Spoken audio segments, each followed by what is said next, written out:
ESPN 94.1 FM and AM 930 present The Drive. Brought to you by Huntington Federal Savings Bank. Local then, local now. Member FDIC.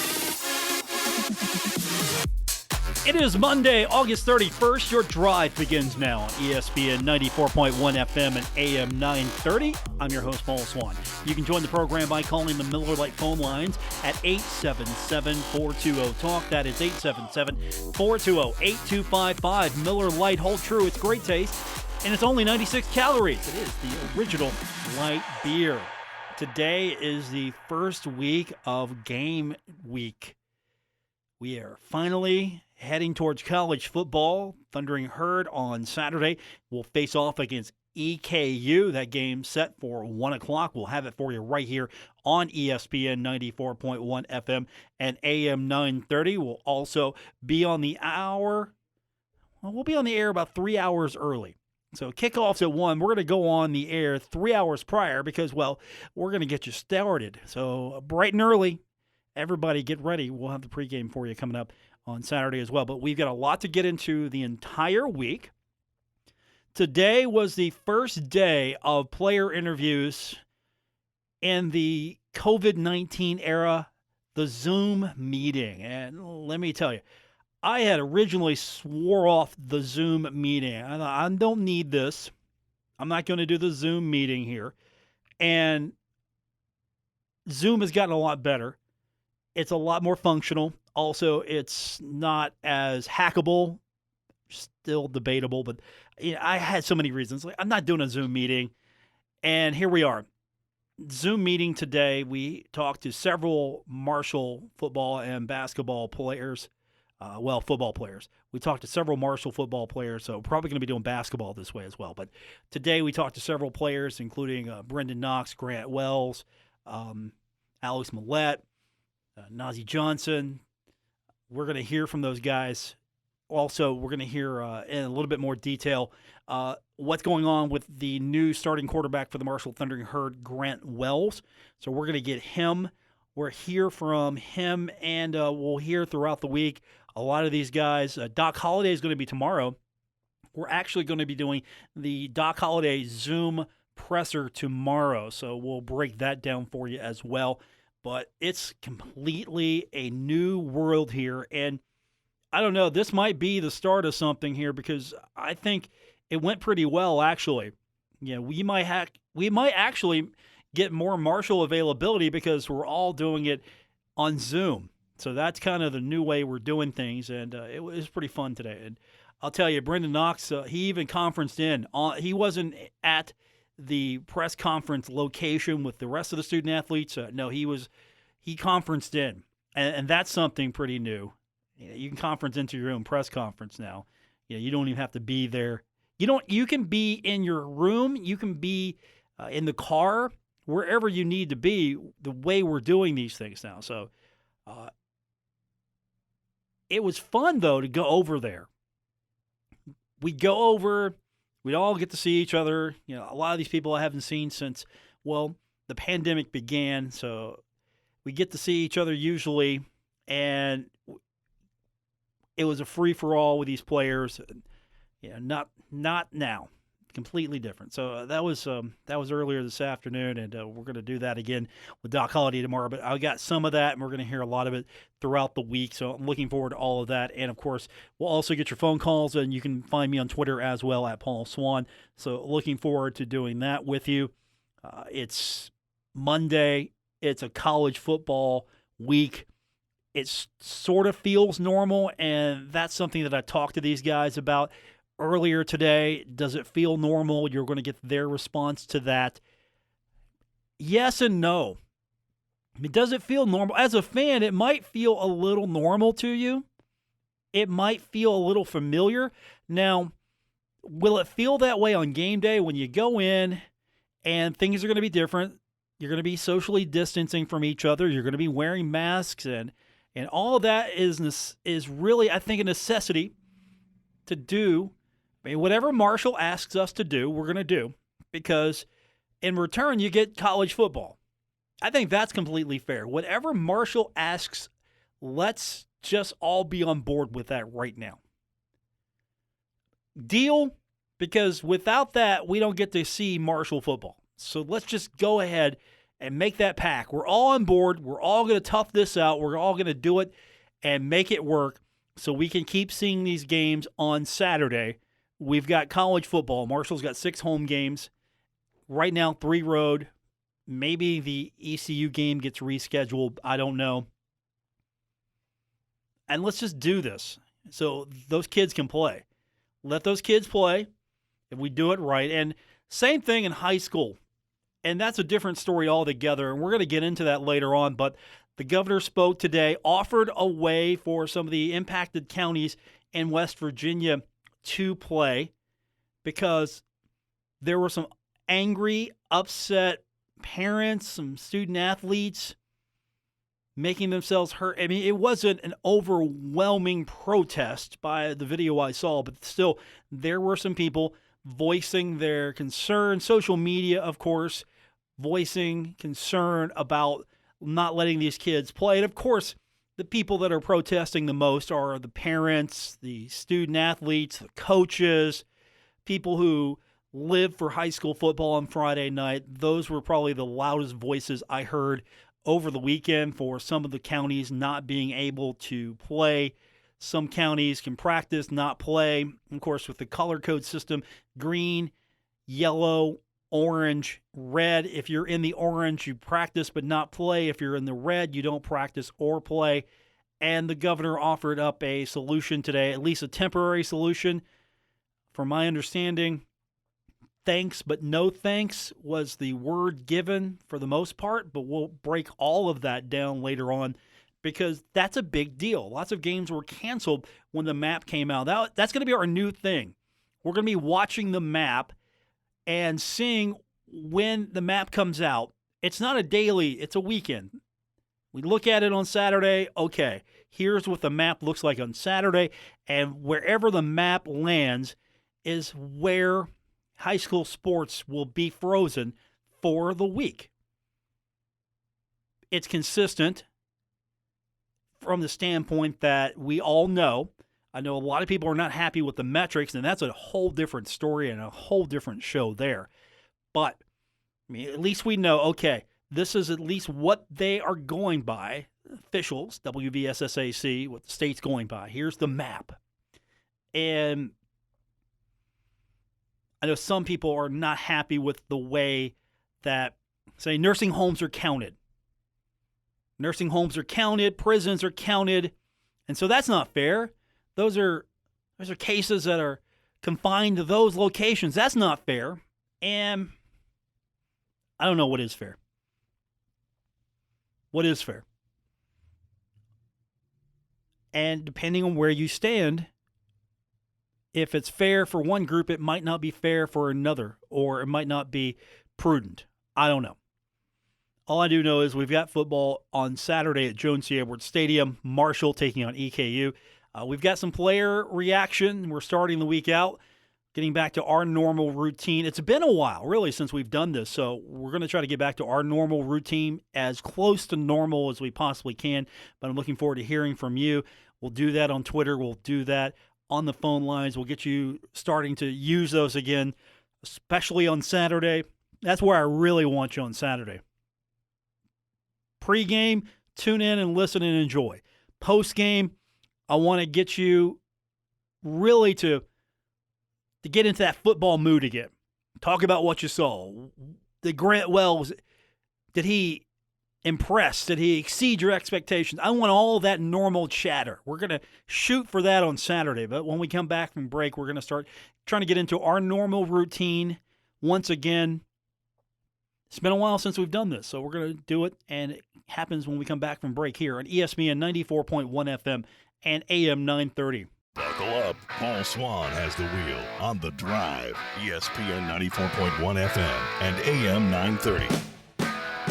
We're presented by Huntington Federal Savings Bank. Welcome back to the Monday, August 31st edition, The Drive on ESPN 94.1 FM and AM 930. I'm your host, Paul Swann, and it is game week. Game number 1, the Marshall Thundering Herd taking on Eastern Kentucky, EKU. And you remember those battles back in the day when Marshall and EKU would meet constantly. sometimes in the 1AA playoffs, sometimes, of course, just as regular season foes. It was always fun. And so we're back once again with Marshall and EKU. I love EKU. They just decided they're going rogue this year. They're going to play football. Their conference is not. They're going to play football, so they're playing against West Virginia. They're playing against Marshall. They're playing against any and all comers. I think the football program is going to be better financially for it. Also, there's going to be better with the experience they're going to get by playing better competition, higher level competition on a week-to-week basis. For them, really, maybe this is a defining season. The record might not indicate it, but I'm sure it's going to pay dividends for the foreseeable future. We're going to preview that game a little bit more in detail later this week, but we want to just start getting into the rhythm of course, Marshall game week. We get player interviews today. We get Doc Holliday tomorrow, starting to get his thoughts on the upcoming week. But really, we start from an unusual starting point. We are in a COVID-19 world now, and that means you're trying to limit exposure to one another, and especially with us in the media and the players, because we're not in protocol. The players are in protocol. We're not. So they're being tested. We're not. They're doing things a little bit more strictly than maybe we are because, again, if there's a positive test, that's going to be detrimental to the team. You don't want positive tests. You don't want the chance of one player infecting another, and the next thing you know, you maybe are postponing a game or rescheduling because you've got an outbreak, a hotspot. So they're doing it a little bit differently, and that includes the press conferences and the media contact. So usually we get to go over, talk to the players. We did it a little different today. We did it on Zoom, and Marshall really hasn't been doing that. Again, not much going on in the off months. Now that we're in a game week, here we are, new reality. So the audio is going to be a little different than what you're used to from me. But at the same time, it's pretty good. The Zoom era has begun here as something I swore I would not do. We're doing today. We start off with, let's start with the new quarterback himself, Grant Wells.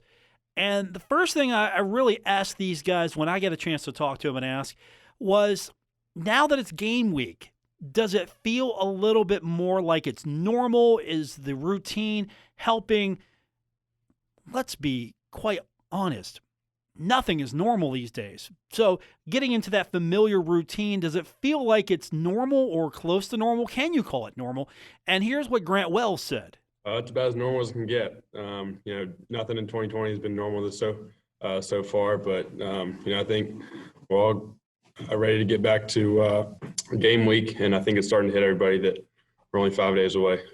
5 days away. We're in game week now, so that means it's a rhythm. These kids are starting to get back into maybe more familiar patterns, altered, mind you, the masks, everything like that, but still we're getting into more of a normal rhythm when it comes to actually playing a football game. None of this, are we going to play, are we not going to play? None of this, are we going to practice stuff?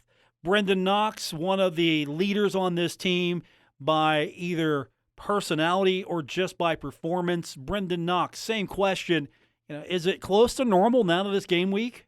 Get it to being as normal as possible, just with, practice scheduling and classes and Zoom meetings, we're getting there. So new normal is a word that I'm not going to use. It's because it's normal now. I don't know if we can say new normal or get back to normal because, what is normal to begin with? So this is what it is now. But it's different. And you get back into that rhythm. You hope that maybe if you're in that rhythm, things will feel familiar. So maybe that's where we should have went with these questions. Is it more familiar now? But same thing, asking Nazeeh Johnson, is this the new normal? Is this, close to what it used to be? Oh, it's getting back normal, but it's not normal because, we still got that mask and stuff on. We just, we don't really know, but we know we got this game this week. So we're just ready to play. I mean, it feels good to have at least one game on your schedule that you're going to play. So it feels good right now. Yeah, I'm sure it does feel good because you've been practicing, you've been preparing, you've been going through all this, you've been sacrificing, you've been doing everything that has been asked of you to play football. And here it is. We're a few days away. And unless something happens and there's a major outbreak on the team, either with Eastern Kentucky or Marshall, we're playing football. There will be a game Saturday at Jones C. Edwards Stadium. Same question for Tavante Beckett, just getting his thoughts on with it being game week now. Is it close to normal? I mean, I don't know if we know what normal is anymore because with testing every week, but especially just being able to line up and put that jersey on and just go represent the Herd family. So for him, it's getting back into a rhythm, just going out there, as you said, represent Herd family. Now, finally, we got to talk to Alex Mollette today, and same question, want to find out for him what this feels like now that we're in a normal, if you can call it that, or at least a familiar situation. I wouldn't say that you could really call it normal, but, kind of getting in the rhythm of a season and, we have Monday, Tuesday, Wednesday, Thursday practice, and then Friday walkthroughs and hotel and all that deal.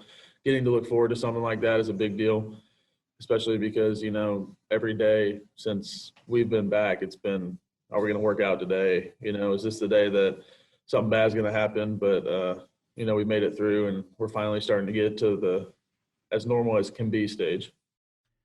The normal as can be stage. So that's player reaction today from Marshall as far as, are we getting back to normal? It feels almost like we are. It seems familiar. We're doing player interviews. The media's getting together. We'll have Doc Holliday tomorrow. We've got a game to get ready for. We'll have a game on Saturday. We'll be doing our pregame on my end. So it's starting to feel like it's a cadence of the rhythm that we're getting back to. For you, you're getting ready for the game. You're getting excited. A few more days away, you'll be watching the game. You'll be listening to the game like you normally do. You'll be at the game in the stadium, hopefully with your radio. If you can do that, listen in, follow along that way. No tailgating. That's okay. You get to go see the game, though. For some of you, you might be having watch parties. It's going to be different, but at the same time, it's a game day. And unlike the bubble that the NHL's in, unlike the bubble that the NBA is in, right now, football, some fans will be let in the stadium. So there's going to be that added, it's going to be a different energy here. It's not going to feel like it's a full house because it's not going to feel anything like what it used to be. I mean, there's not going to be any artificial sound pumped in, nothing like that. I mean, but there will be some excited fans that are in the stadium because, well, Marshall is allowing fans to come in the stadium. I mean, if you're a WVU fan right now, you can't go to the first game unless that changes. You can't go to the first game. You can't go in the stadium and watch West Virginia play EKU. Marshall seems to have a handle on what they're able to do, and so Marshall's going to try that. Which way is right? Both teams are getting to play.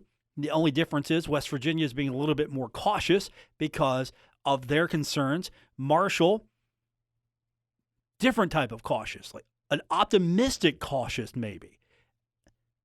There will be fans at this first game, and I think both athletic directors, they feel comfortable, they feel confident that they're doing what is in the best interest of their programs. And so Marshall has fans for the first game. West Virginia does not have fans for the first game. And some schools have fans. Some schools will have reduced capacity for their first game. It's sort of a mixed bag because, again, we don't have a unified voice in college athletics. And there needs to be a unified voice in college athletics. And maybe one day that will happen. But as it stands right now, the good news is if you're a Herd fan, you've got a game coming up in a few days. And for the lucky ones that are in attendance, you actually get to go to a game in a few days. We'll hear more from Grant Wells when we continue. We will get your phone calls in later on the program if time permits at 877-420-TALK, 877-420-8255. More coming up on today's edition of The Drive, presented by Huntington Federal Savings Bank on ESPN 94.1 FM and AM 930. Never miss a moment of The Drive with Paul Swann. Subscribe on Apple Podcasts, Spotify, or wherever you get your podcasts. Welcome back to the Monday, August 31st edition, The Drive on ESPN 94.1 FM and AM 930. Paul Swann, your host.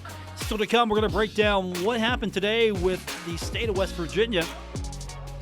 Lots of schools not being able to play on Friday night for high school football because of the color code of the map. So the governor offered a way to go forward, and we'll tell you if the counties impacted decided to take that way to go forward or if they're going to sit this one out. We'll talk about that later on in the program. But we want to talk a little bit more about Marshall football as the Thundering Herd enters into what we've all been waiting for. Game week. Week number 1, Marshall versus EKU. And taking the helm will be Grant Wells. He'll be the first West Virginia-born, first in-state product to start as quarterback in a long time, since Luke Saban's dad did it. And we'll talk about that here in a few minutes with Grant. But Grant gets the job. So he's named the starter. He's going to start week 1. You had a nice quarterback competition this year for the position since Isaiah Green entered the transfer portal and no longer is a member of the team. So that opened up the door for a strong quarterback battle. It just wasn't a given that it was going to be Isaiah's job anymore since he wasn't there. And you've got Grant Wells. He's going to be on the field Saturday. It's going to be a similar experience for him for sure, but at the same time, it's going to be a different experience. He's going to take the field. It's going to be college atmosphere, COVID-19 style, but it's going to be a college atmosphere despite this being the pandemic. There's still going to be fans in the stands. Again, I don't know what this atmosphere is going to be like, because it's going to be completely different. Even if it's a poorly attended game, it's a different atmosphere than what we're going to experience on Saturday. So that's a curiosity for me. But for this young man, he's going to be stepping on the field, and it's going to be for real. Is it going to be practice? Is it going to be a scrimmage? It isn't going to be anything other than when you play, it counts. They're keeping score, and it goes on your record. And he was asked the question today, what's it going to be like for you? What's going to be going through your head when you hit that field? It's 1 o'clock on Saturday. I have no idea. I don't think that's hit me yet that I'm going to be the starter. I'm sure it'll hit probably sometime Friday or Saturday morning. But, I'm just going to stay within myself as much as possible. I'm going to try to play my football. That's what the coaches have seen so far. So I'm not going to try to get anything over my head. Just leave myself out there. So he's just going to go out there and just go do the job. Now, as we talked about, there was actually a competition for this job. It wasn't everybody's fighting for number 2 and the number 1 guy, he's already got the job because it was his job last season. No, you actually had to battle for this job. And with everything going on, including the new way of going about practice with COVID-19, are they going to play? Are they going to practice?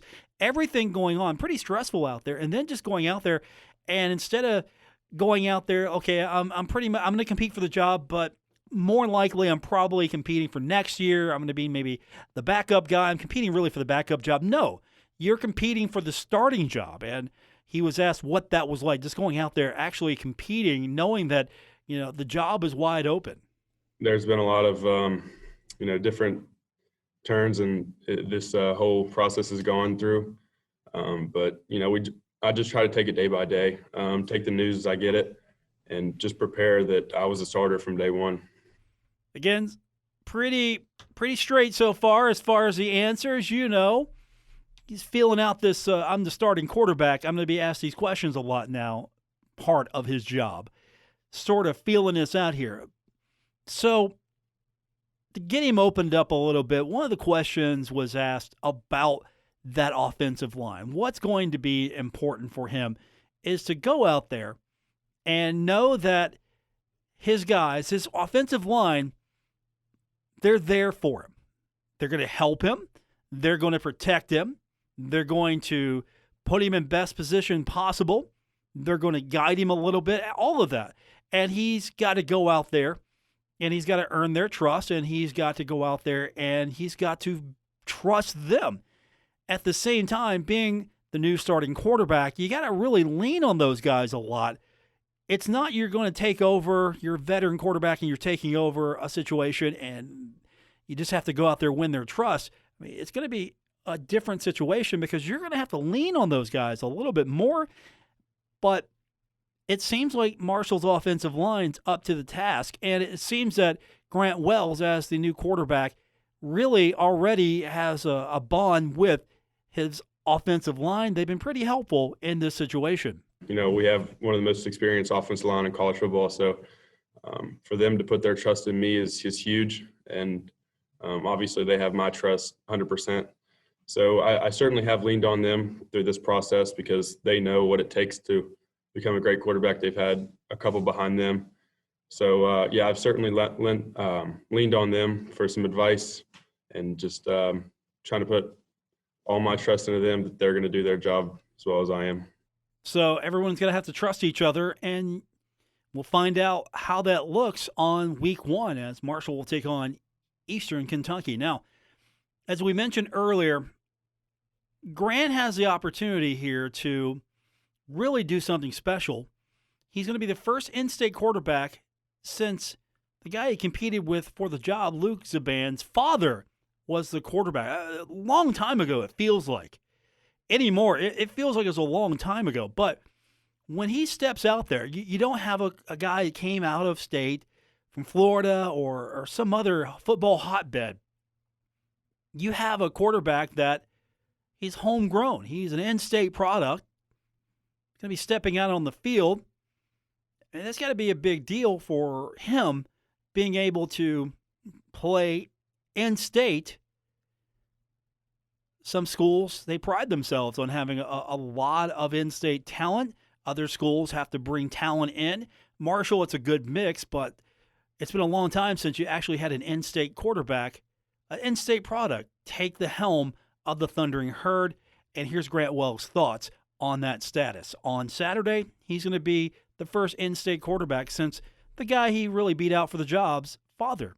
Yeah, me and Luke's relationship has been one of the best on the team. We've been learning off each other since day one of camp. I learn off his mistakes. He learns off mine. We talk about them. So it's been a great relationship. I actually didn't know that his dad was the last one until I read that tweet. But it's been great. Our relationship has been great. We've learned off each other. So I'm just glad that we're all on good terms and we can learn off each other.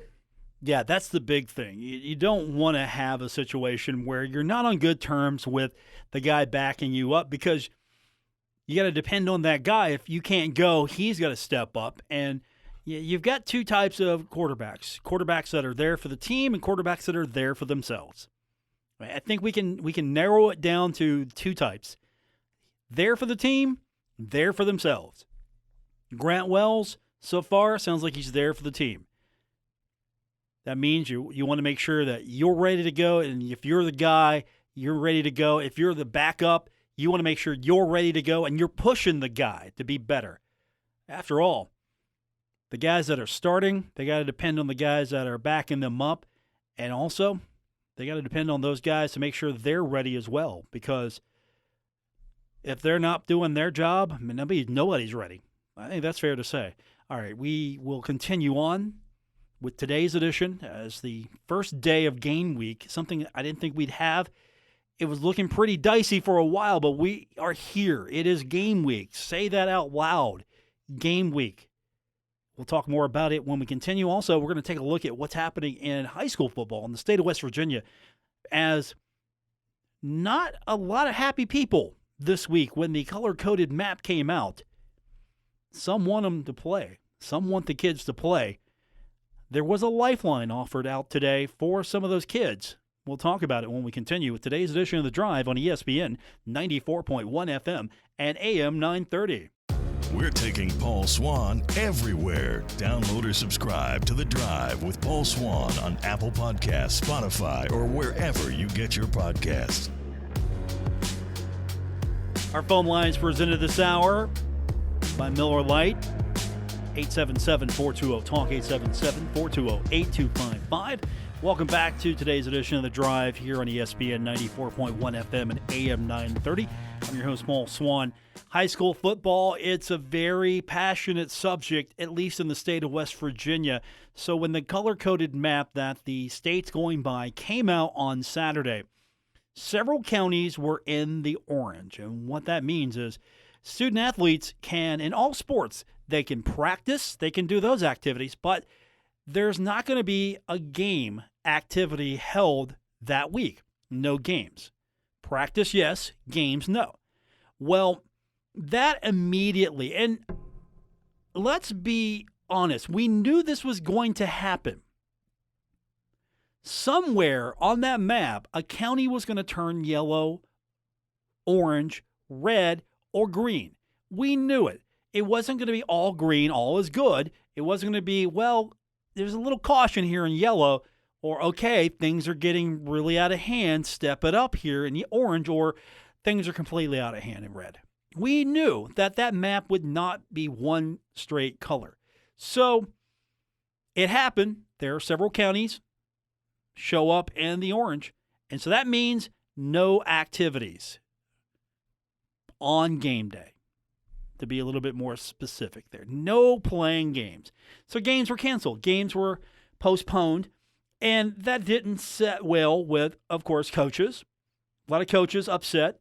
Parents, band, players, cheerleaders, everyone that is involved in high school athletics, pretty upset.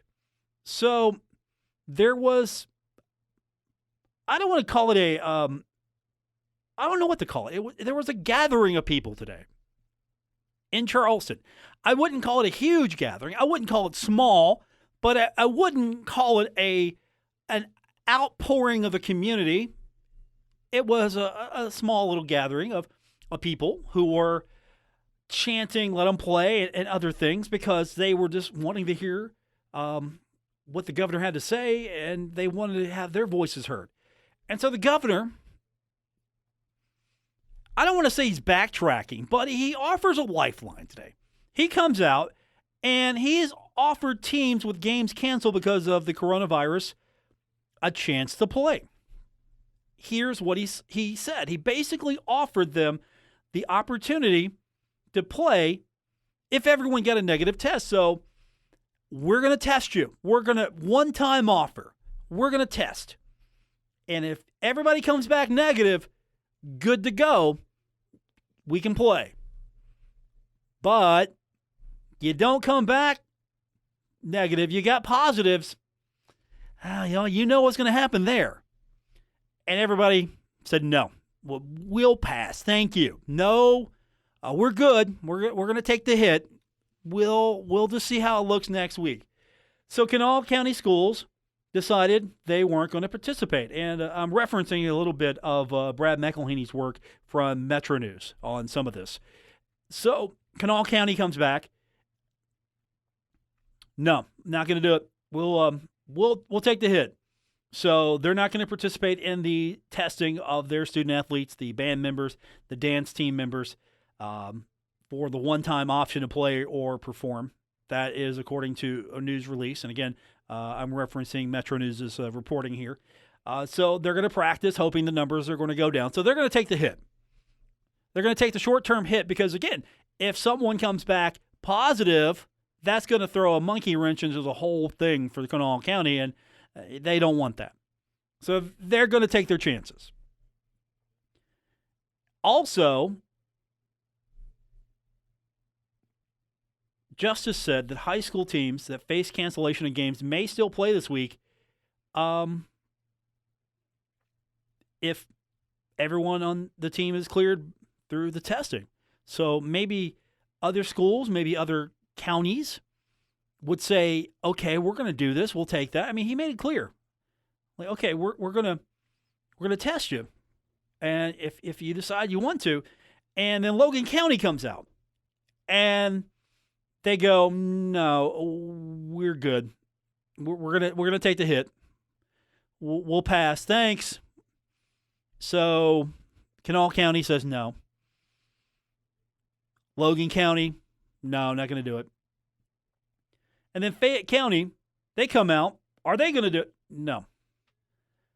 They are not going to participate in the testing option either. Some of the excuses are short notice. Some of the excuses are that the opponents have started to make other arrangements. So once things got canceled, because the counties of the opponents, see, Kanawha County schools can't play, but, well, there's going to be some open games now because there are going to be some teams that need games because their county's in the clear, their opponent, their county's not. So some scheduling arrangements are already being made. So nobody wanted to take this lifeline. Nobody wanted to take this lifeline. And here is, I think, the best answer to why none of these teams wanted to take the lifeline. Midland Trail head football coach. Again, I want to cite where I'm getting this from, and this is Brad McElhaney from West Virginia Metro News. So this is Brad's reporting. Give him credit. And Midland Trail head football coach Frank Isaacs in his story said that his team in Fayette County would not participate in the COVID testing. Quote, "We opted out. If you get a positive test," he told Joe Bricado of Metro News, "if you get a positive test," he said, "you could be out for 2 to 3 weeks with a 14-day quarantine. We felt like it was in our best interest to go ahead and take the hit and not play this week and have the opportunity to play the following week." So, in a nutshell, a lot of people were upset that these schools could not play. Parents, the kids, the band, the cheerleaders, the boosters, the coaches, upset, some to the point where they even went and a little mini protest maybe, just a little one. And the governor says, okay, you know what? I hear you. I'll give you an opportunity. You want to play? You want to play this bad? Everybody's got a test. Everybody comes up clear, play ball. And for whatever reason, and I think this one is probably the main reason across the board, and again, there's some valid reasons as far as, okay, it doesn't do us any good this week because the damage is done. We've lost opponents, short timetable, all of that. But if you test, you might come up either with everyone negative, or you might find that somebody asymptomatic is positive. And if you've got someone positive, then you got to shut the thing down. And so instead of risking shutting the thing down for a longer period of time, pretty much thanks but no thanks. Because you see, if you test, there are 3 outcomes here. You have it, you don't have it, or I will concede a false negative or a false positive here. So you either get a false result, which I think is rare, but it has happened, so let's throw it out there, or you get a positive, shut the whole thing down, or everybody's negative, and you can go on. Nobody wanted to roll the dice. Because if you find out someone on your team is sick, then all of a sudden, someone on your team is sick. And the CDC, with their revised guidelines, and I'm not even going to get into the reasons why I think there's something questionable there. Others have brought this up. That's not going to be my venue here. That's not going to be that's not my thing. But they are recommending against testing asymptomatic people. Well, what makes asymptomatic people a little bit more worrisome is because they are asymptomatic, and so you think, okay, these people are fine. Now, there's going to be the crowd that thinks that this is no big deal. These kids can weather us. You're punishing these kids, and they're going to be the people who think, hey, you know what? You're risking a lot more if you have these kids together, and there's a chance of spreading it. That's not going to be my argument here today. The argument here is the lifeline was offered. The county said no because there is the greater risk of putting a bigger monkey wrench into this. So instead, how do you get to play? It's going to take a lot of work from each individual county to make sure that you are not in the orange or the red according to the metrics. What I'm worried about is people who actually need to test maybe don't test. I don't think that's going to have a huge impact here. I don't think a lot of people are going to say, well, I'm just not going to test. But I'm a little worried here that there might be some gaming of the numbers here, and there are some people who are concerned that the numbers maybe are not exactly up to par, or the numbers are questionable. Again, that's not our wheelhouse here today. We're not going to get into that minutia. I'm going to let others who tackle that more frequently tackle that. But high school football in the state of West Virginia continues to be a complicated subject, top to bottom. The thing here is Marshall's playing this week. West Virginia starts next week. There's college football, and we're going to hopefully have college football for several weeks to come here. That's going to do it for this edition. Thanks for tuning in. Back tomorrow. We'll do it all over again right here on ESPN 94.1 FM and AM 930. Tomorrow we'll hear from Doc Holliday as game day continues. Good night, everyone.